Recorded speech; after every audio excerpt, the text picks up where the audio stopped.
जय शिवराय.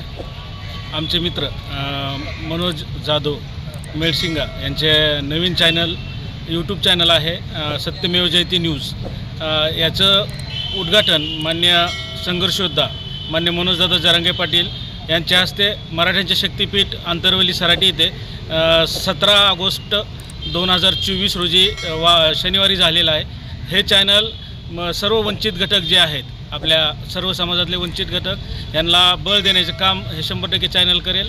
त्यांच्या वाटचालीस, भविष्याच्या वाटचालीस मी सकल मराठा परिवार धाराशिव व सकल मराठा परिवार एडशी यांच्यातर्फे हार्दिक शुभेच्छा देतो आणि त्यांच्या पुढील वाटचालीस अभिनंदन करतो. जय हिंद, जय महाराष्ट्र.